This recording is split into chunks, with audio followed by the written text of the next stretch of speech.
Now let's look at the prophet Jeremiah for a moment, because he has actually been given the label of the weeping prophet.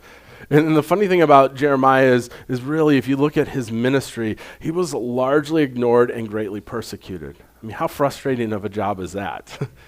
To be largely ignored and greatly persecuted on top of it. And those who pour themselves into ministering to others can easily kind of, at times, feel this way.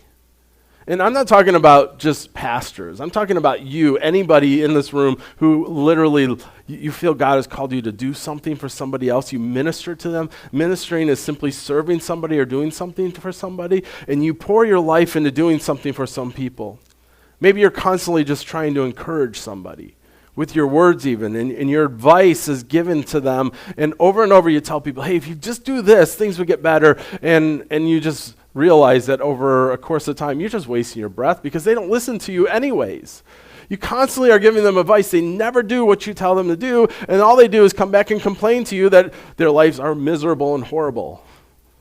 Anybody that's ever done ministry to somebody, the other person knows that person that's done that, right? And so you start to think, why bother? Why bother? Or maybe you help people and find out that they didn't appreciate your help. Or maybe, even on top of it, they misused the things that you helped them with. And you think, why bother? This is really what Jeremiah is feeling.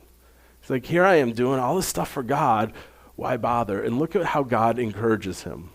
Jeremiah 31:16. This is what the Lord says. Restrain your voice from weeping and your eyes from tears, for your work will be rewarded, declares the Lord. And I want you to understand, your motivation to minister to others is not in the results you see. If it's in the results you see, you're going to get greatly discouraged. Sometimes we see great results and that's enough, but other times we don't see any results. But the motivation is there because God told me to do this, and I know my reward is in God, not in the results. That's it.